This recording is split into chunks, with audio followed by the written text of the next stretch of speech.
Hello everyone, Marco Montemagno here, Digital Domination Summit 2013, and I have again only two words for the next guest, Guy Kawasaki. Hi Guy, nice to Hi. meet you.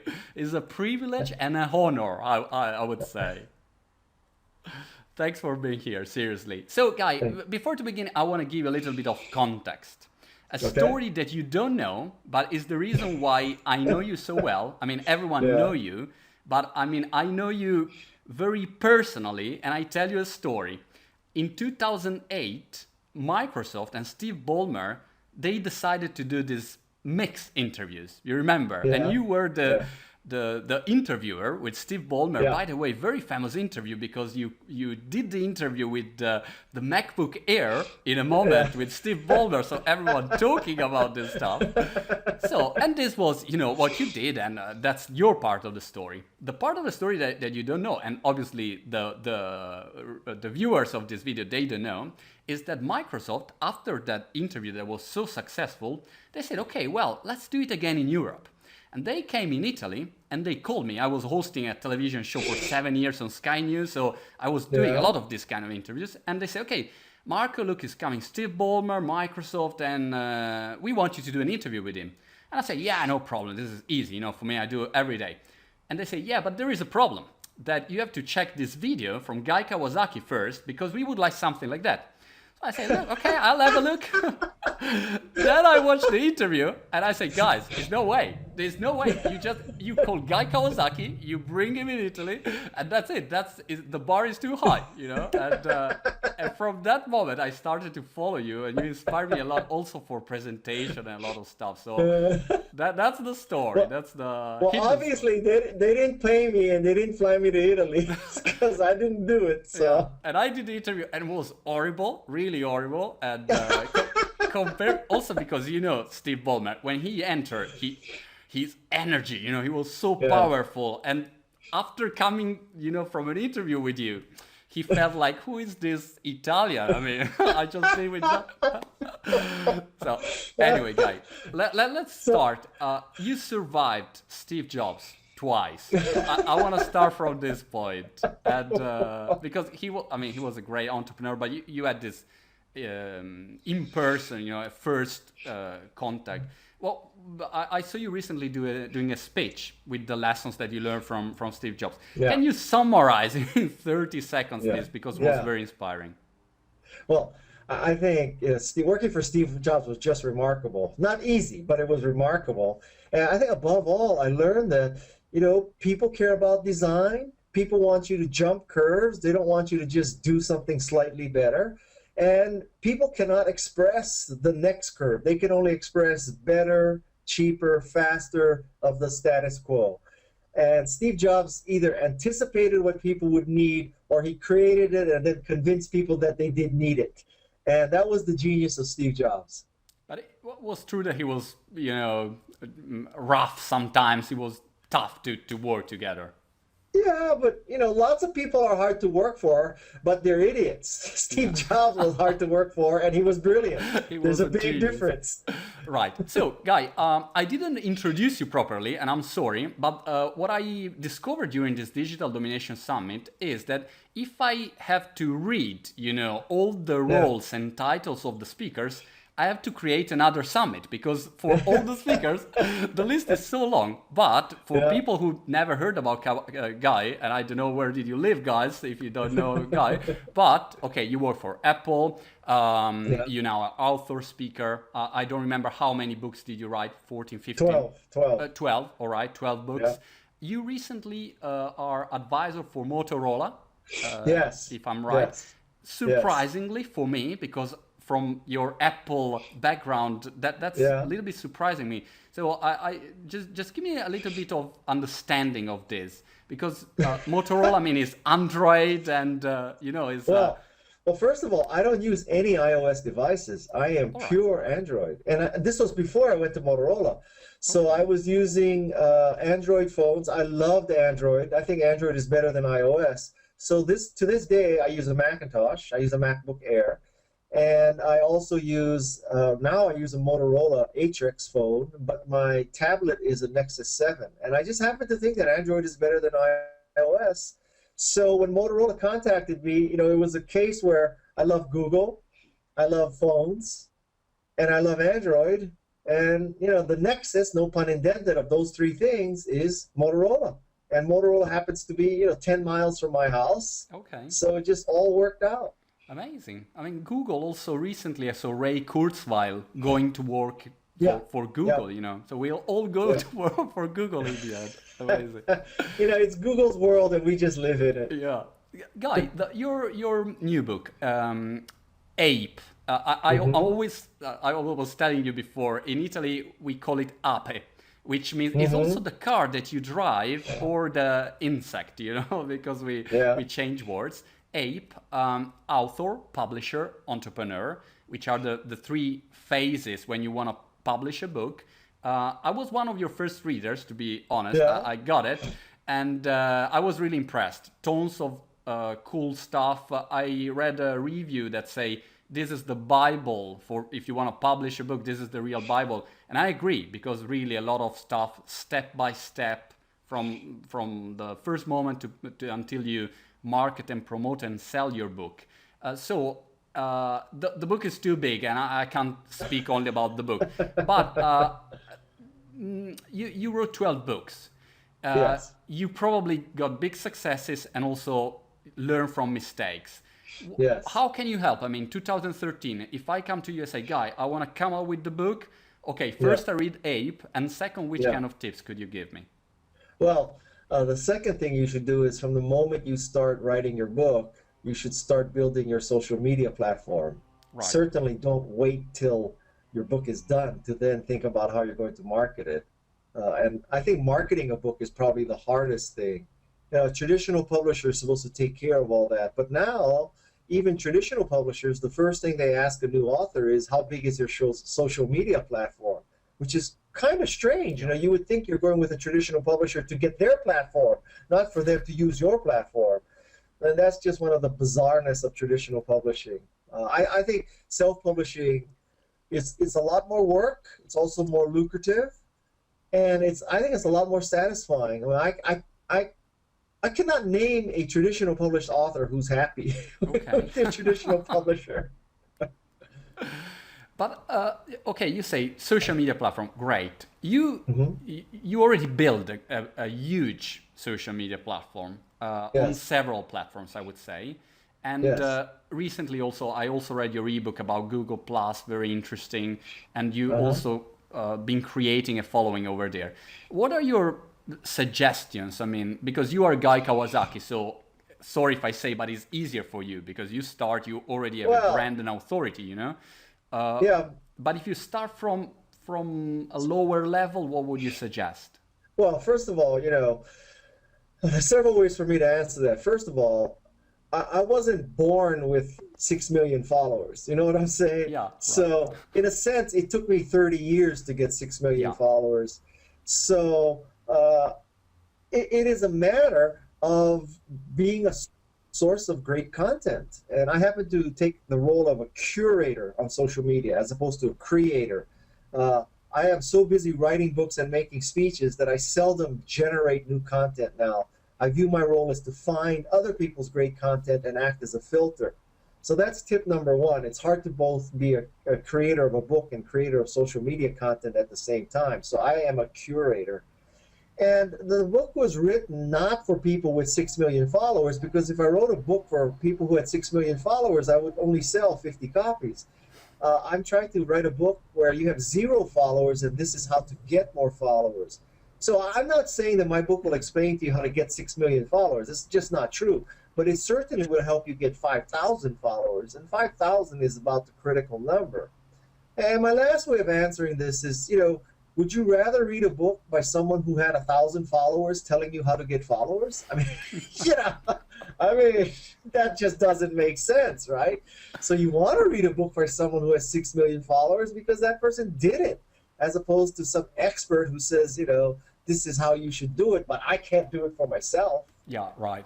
Absolutely. One important point for people who is not maybe following your Twitter account, for instance, I think one of the best thing, probably you are the best one in the curation, business, because Uh-huh. every day come out interesting content from, let's say, all top galaxy Yeah. or all top Yeah. ecosystem. I don't know how you would like to call it. So you you don't create from scratch, but you select the right content that could be interesting and could resonate and could be shareable, and in this way everything is going on. So it's a tough job anyway. It's not that curation is easy to do.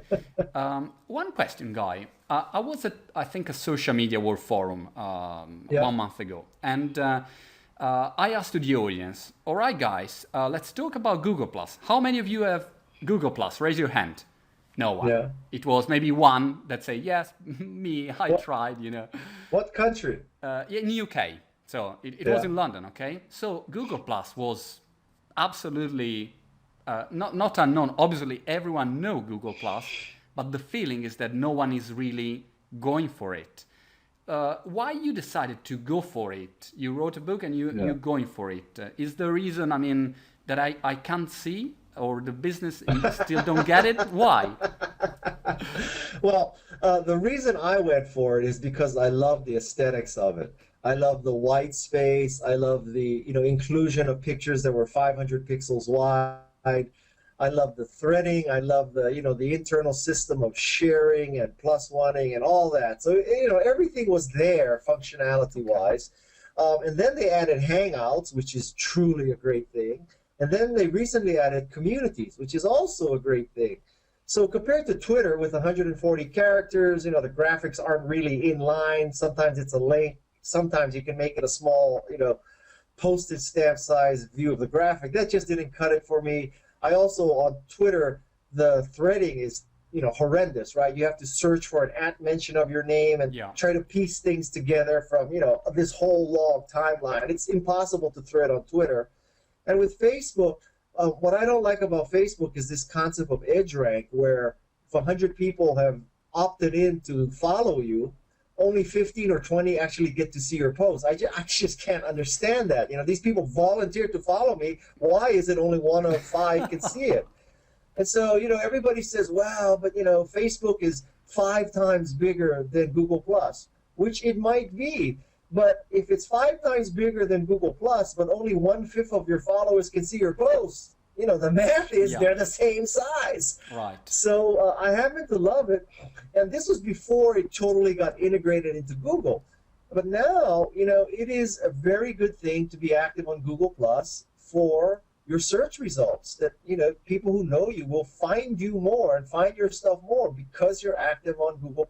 Right. So if you look at, this Google Plus is not 2 guys in a garage with $1 million in seed capital. This is Google, for crying out loud. So I would not bet against Google, of all things. I get it. I think I stop the interview and I go right on Google Plus now. I think content. Okay. Well, I tell you, if you approach Google Plus as, I want it to be another Facebook, where I will find my relatives, I will find the people I went to high school with, the people I went to college with, and the people I've slept with, you're going to be disappointed because the odds are probably 1 out of 5 that they're there. However, let's say you have a passion or a hobby or an interest that your high school classmates, your college classmates, and your relatives don't share. Okay, so in my case, it's photography. So very few people share my passion for photography on Facebook. So my approach is, well, rather than trying to convince them to take up photography on Facebook, I'll just go to Google Plus and find people who are already interested in photography and make new friends. Right. And so, when you grow up, you go to Google Plus. Okay. You're amazing. Okay, I have, the next one is the following. I bought this object, okay, you can't see, but it's a mouse, okay?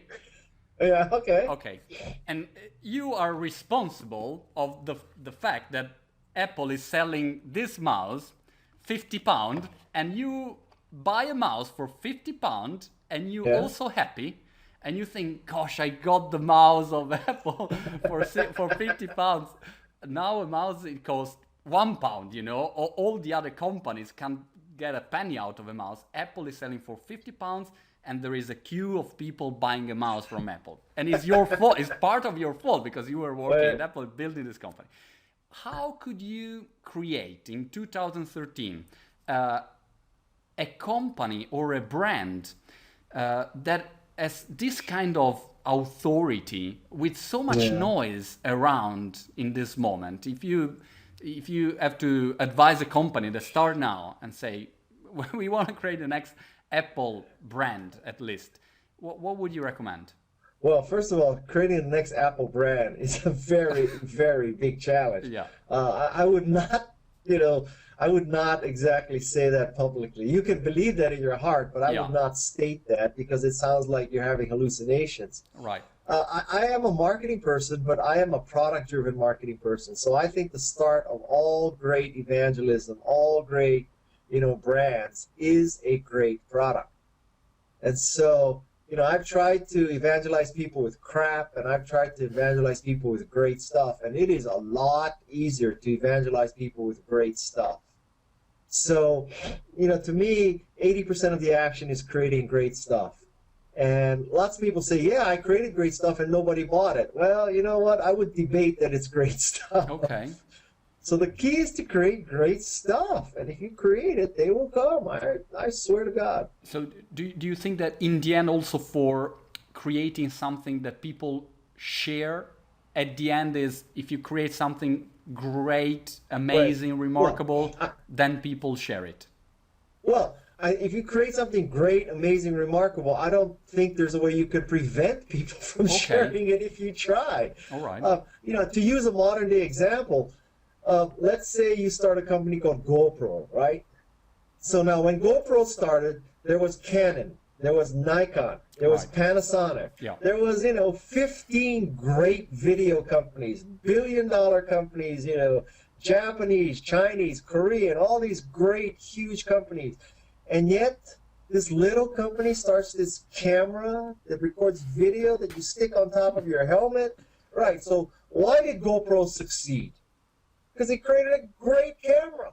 And so even though there was all these other large consumer goods, consumer devices, and they already had all the best shelf space in Best Buy, and they owned all that stuff, how did GoPro succeed? Yeah. Because it had a great camera. So keep focus on creating a great product is the key in the end. So yes, I think so. And for marketing, well, I don't know if it's the end, but it certainly is the start. Right. I saw you in a recent TEDx talk, and I think was the first time they invite you for a TED talk, which was quite surprisingly for me. But at least they invite you to TEDx. I'm waiting for Chris Anderson to invite you at the proper TED. But until that moment, I was watching your TEDx talk, okay? Yeah. And one part that I was really intrigued by was when you were talking about the experts. So don't trust the experts. And I really believe in this because every time that I talk with someone that say, oh, I'm an expert, and I think, I don't know, let's see with the facts, if it's good or not. But one big challenge that we all have is how can we find the right customer, So how can we find the ideal customer for our company? I want your take on this because, if you can't believe, what the experts suggest, how do you discover your customer when you have to promote a product or service? I think the truth is that you create the best product you can, you market it to the people that you believe will use your product, and you put it out there, and you pray. And if you're lucky, you're completely right. If you're even more lucky, I would make the case that you create this great product, you put it out there for the people you intend, but another group of people use it. So the key here is you make this great product, you take your best shot at branding and positioning, you put it out there, you see where it is embraced, and then you go and you focus on that target. It may be completely different from what you intended. So, I'm making all this up, but let's say that GoPro thought that, I don't know, their initial market would be professional videographers. Right. That people use it to make movies, right? But in fact, they found out that it was skateboarders and snowboarders who just wanted to show off their own little tricks. So they were going after the professional market, but decided that, wow, all these amateurs wanted it, so let's go after that market. Now, I don't think that story is, is possible. I don't know if it's true, but I'm saying that's the kind of lesson you take. With Macintosh, we thought it was a spreadsheet database and word processing machine. Come to find out it was a desktop publishing machine. So sometimes the market tells you what you have. You don't tell the market. And try to adapt and change. Yes. Couple of questions more, then I'll let you go because I know that you are super busy. With like in Spider-Man, with, how do you say in English? With big power, you have big responsibility, sort of. Yeah. So I think that you have a huge following on social media. And I guess that probably you have to challenge some, I don't know, critic or negative comments or stuff like that. Which is a big problem for most of the companies out there, that you create something and then you get people trying to attack you. Well, maybe they're right, or maybe they're wrong, or maybe they're competitors, whatever it is. What's your suggestion on this topic? How is the right way to handle critics and negative feedbacks on the social media? There is my advice and there is what I do, which is different. Wait, I sit properly now. Okay. Yeah.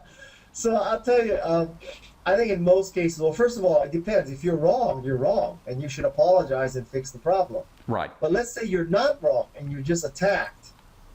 Then I would say that what you should do is ignore the attack. But now that's my advice. That's not what I do. Sometimes when I am attacked, I often attack back. I mean, a lot of trolls, they are just so amazed that you will take them on. Okay. Right? So it's one thing to be out there and shouting at you, right? Like it's kind of a mob, right? So the mob is out there and they're throwing sticks at you and they're screaming at you. But sometimes I just singled out the person who threw the stick and I say, okay, let's get it on. I mean, I have taken on many a troll. I like to do it because I think it keeps me mentally young. Okay. It's like a good way to exercise your brain.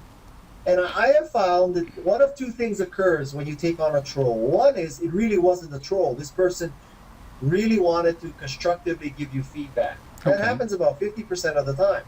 The other 50% of the time, the troll just disappears.